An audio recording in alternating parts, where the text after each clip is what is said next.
Hello, I'm Graham and I hope everyone's having a great day. Welcome to this pilot episode for what I hope is going to be a new video series here on YouTube covering the FZ300 or the FZ330 from Panasonic for new users to that camera. Now, I've started this series because of a few feedback comments from my latest book, which is the user's guide for the FZ300 330, and from some of the later FZ300 tutorials that I'm running here on YouTube, that the technical content is a little bit too hard to follow for new users. So this particular series is going to be crafted without using any jargon, and hopefully you'll be able to assimilate the knowledge for the camera very easily. And to assist that, I've actually created a PDF file, which is the content of the video program.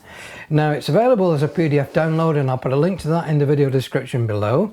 So if you want to download it, you can follow along with the program as we go through the various setups for the camera. You can actually print it out. It's in high resolution format, so you can print it out as a document if you wanted to, or keep it on your smartphone or tablet as a reference.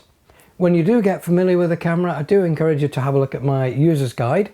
It's available on Amazon in colour format, or if you buy the black and white version, if you send me your order number from Amazon, I will forward you the colour PDF for the book. So you've got the black and white material and you've got the PDF file, which will give you all the colour pictures that are in that guide. It's available also as a PDF only download, and again I'll put a link to that in my video description below so you can have a look at that. Okay, let's now start the actual series in earnest. I would have liked to have taken the camera out and shown you the setup and shot some photographs with you, but unfortunately it's the UK and this time of year we get quite a bit of rain, especially in the north of England. So some of the work I shot on Saturday when we had a bit of sunshine, but I'm going to show you how I set those shots up and the video, and you can be able to see how to do that.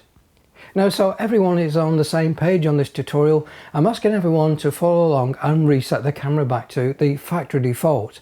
I'll then make some changes to the menu structures and then you'll be able to follow along with me.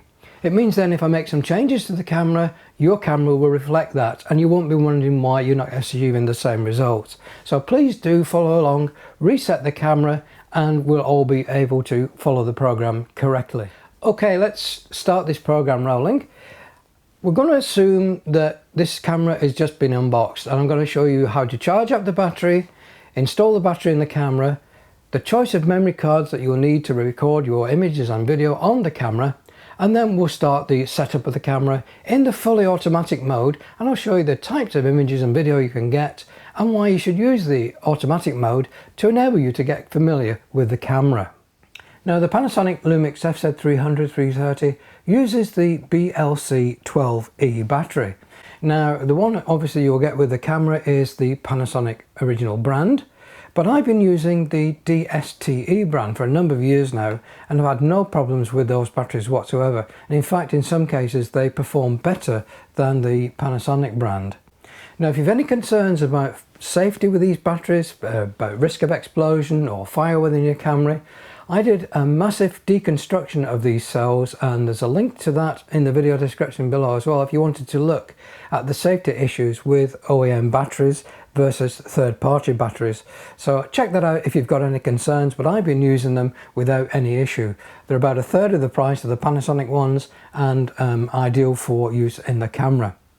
Now, to charge it, the original equipment manufacturer's battery charger, the A80, is a mains only operated device, so it does mean that to charge the battery you need to be near a main source.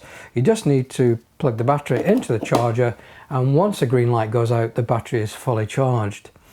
Ideally you need to charge the battery when it's cold. Don't just take it out of the battery when it's exhausted. It might still be warm, and if you put it in the charger you won't get a full charge for your next shoot. But if you want to use the camera out and about and want to be able to charge your battery, you can get these USB chargers. Now, this one is a very cheap version. Power it from my 2000 milliamp hour battery bank, and again the battery just plugs into the unit, turn on the power bank, and the battery will charge. Also, with some of these devices you'll get a lead that you can charge them in your car, so it gives you a lot more flexibility than the Panasonic mains only device. I don't know why they haven't actually produced chargers which you can actually use dual input voltage, so you can either use them from mains operation or from your car 12 volts, or in fact from USB. So I don't know why they haven't done that. They're missing an opportunity in the market. They're already criticized for not having USB charging within the cameras, so it's something they ought to have a look at for the bridge camera range. So having established that we need to charge the battery and how to charge that, it's inserted into the camera just in the base of the camera by opening the camera door. It will only fit one way around. Place the camera in the slot, push it down, and you'll hear it latch as it goes against the contacts. Now we need to look at a memory card to record your images and video on. Now I do recommend that if you are going to shoot 4K video with the camera, you get the U3 rated card. Now they are SD cards, and if you look on the label there will be a U with a number inside it. If you're just shooting stills or 1080p video, you can buy the U1 rated card, providing you've got a speed there which says 45 megabits per second or above. It will perform adequately well. If you want to shoot 4K video, you've got to use the U3 rating, which gives you the 90 megabits per second that is needed for 4K video. If you want to save a little bit of money, you can use the micro SD card in the SD adapter. Now the micro SD card is electrically equivalent to the full-size card, but it's about a third of the price, so you can actually save some money and get the same functionality by using those micro SD cards. I use them exclusively now for all my needs. I've got all my cards down to micro SD in an adapter. Now don't get carried away with the need for speed with your card. You'll probably find advertised some cards which have got really high write speeds, but they may be the SDXC version 2 card like this one. And if you notice, the SDXC version 2 has got an extra layer of contacts on the back. Now they're not compatible in the high speed mode with the camera. If you put these cards in the FZ300, they will fall back to the low speed operation. So you've spent all that money for the high speed card, but they'll only operate at the normal speed. So you can save money by not buying the SDXC version 2 card. In fact, the only camera that will use them at the moment in the Panasonic range is the GH5. So again, the card goes into the card slot in the camera, which is in the battery compartment. Front face of the card to the front of the camera, easy way to remember it. Press it down and it will latch in place. Then close the battery door and we're ready to start shooting. Once the card is installed in the camera, it's best to format the card within the camera. That will then clear off any other file structures that you may have had in there. You might have used that card in a different camera, and you'll find that you get problems if you're using it with the Panasonic range. So it's better to format the card in the camera and then use it within that camera. Okay, let's set up the camera. Let's go back to the factory reset conditions so we're all on the same page, and then we'll look at how to set up the menus the way that I do so you can get the best use out of the camera. So now we've got a fully charged battery inserted into the camera, we've got our memory card. Let's turn the camera on. We'll first of all reset this camera back to factory default so we're all working with the same menu system, and then I'll show you how we format the card, and then we'll set the camera up to give us the shooting conditions that we require for future use. Turning on the camera, we just flick the switch on the top to turn the camera on. Now, to get into any of the menus in the camera, we use the menu set button on the back of the 4-way navigation dial. So pressing menu set, you'll see you bring up a set of menus. Now, the first one we want to do is to go to the setup menu, which is the spanner icon, or the wrench as you call it in the USA. So we need just to use the left-hand navigation button to allow us to go to the tabs on the left-hand side. We cursor down until we reach the setup screen. Now if we cursor to the right, it takes us into the actual menu itself, and we want to be on the last page. So by using the zoom lever, we can actually quickly step through the pages, and I want to come down to reset, which is on page 4. So when we scroll down to the reset page option, when the reset is highlighted, press the menu set button. That will ask you now, do you want to reset the drive mode and the record settings except for face recognition and profile. We're going to answer yes to the next 3 prompts that come up.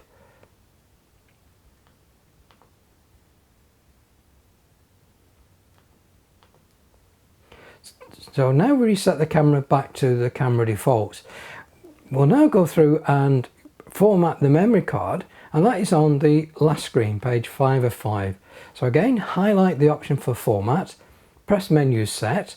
It will say it's going to delete all the data from the memory card. So if you've got images on there that you've not saved, it's worth saving them before you go to the yes operation. Press yes, and that has now formatted the card. It's taken all the old files off and recreated a file structure that the camera can use. Then it comes back to the screen as you can see now. Now I've got the camera set to the IA mode, as you can see on the top left hand side of the screen. To change to that mode, you turn the top control dial until the IA symbol is opposite the white line on the flash housing. So you can actually see that you have got IA selected by that IA symbol. So now we've formatted the memory card, the camera's come back to the main shooting screen. Now we are going to go into the menu and change a couple of the options. Once you get confident in setting up those options, you may want to change some of the default settings, but initially, if you just come along with me and set the menu options that I have.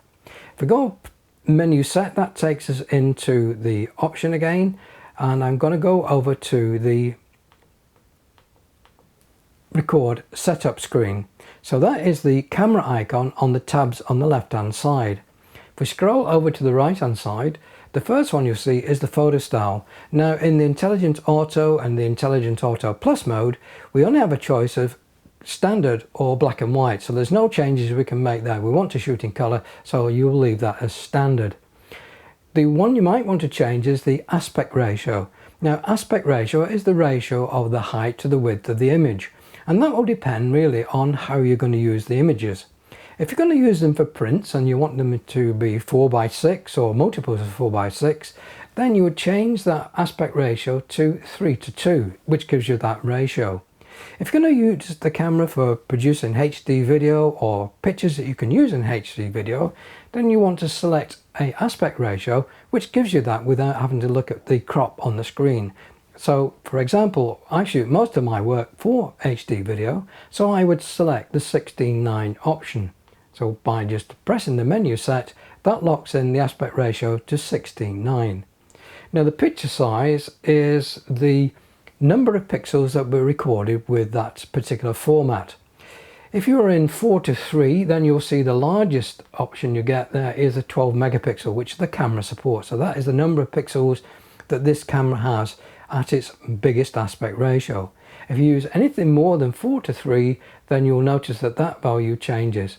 So if I go to 16:9, you'll notice that the number of pixels is 9 megapixels. So we've cropped some of the pixels off from the top and bottom. The next option to look at there is the quality. In the quality mode, you'll see two double rows of dots, and they signify that you're in the fine JPEG quality mode. I would suggest initially you leave it at fine JPEG.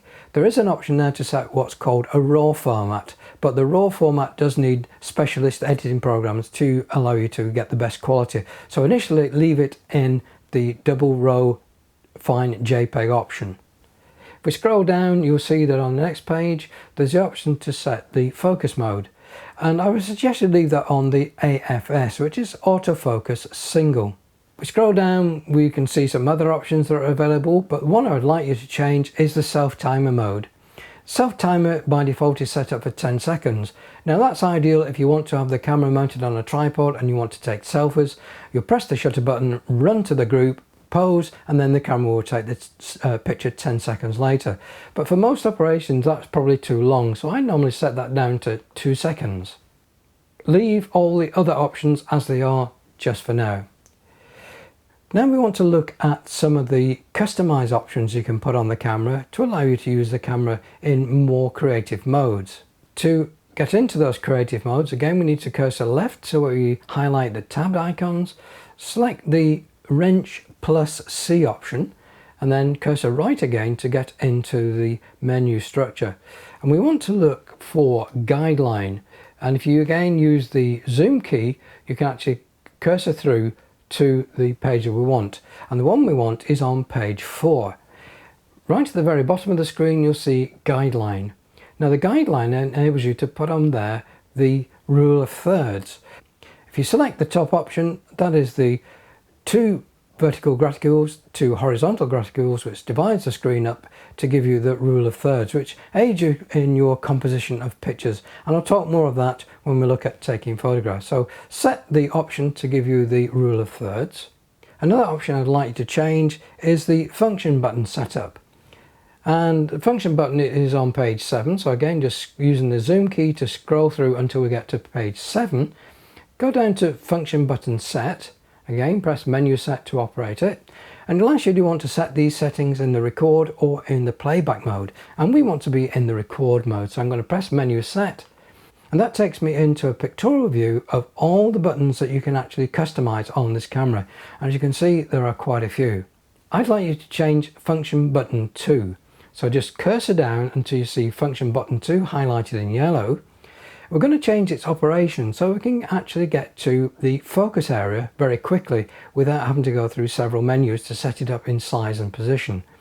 So with function button 2 highlighted, press menu set, and that will now take you through to the options for programming that button. And the option we want to set up on there is the focus area set, and that's on page 3. So again, using the zoom lever, we can go back 1 page. And you see at the bottom there is focus area set. So select it and press menu set. And you can now see that function button 2 has the focus area set operation assigned to it. Once you're happy with that, you can use the function 3 button or the trash can button to return back to the shooting menu. So those are the options that we've initially set with the camera. And we can now start to have a look at shooting in the IA mode. Well, that's it for the pilot video. I'll carefully monitor your comments coming back to make sure I am delivering what you require to learn the FZ300-330. It is a complex camera, but it is capable of some fantastic results once you understand its limitations and how to use it. Check out my photographic blog. Again, I'm going to put a link to that in video description below. You'll find lots more content on the FZ300-330, and on the home page is the invitation to join a 3 weekly newsletter. It's not just news, it's also technical information and other updates that I don't publish on the photographic blog. So if you've not subscribed to the newsletter, please do fill in the application form and you'll receive it every 3 weeks. So until the next video, thanks very much for watching. Please do like and share, subscribe if you've not already subscribed to the channel, and I'll see you all in the next one. Goodbye for now.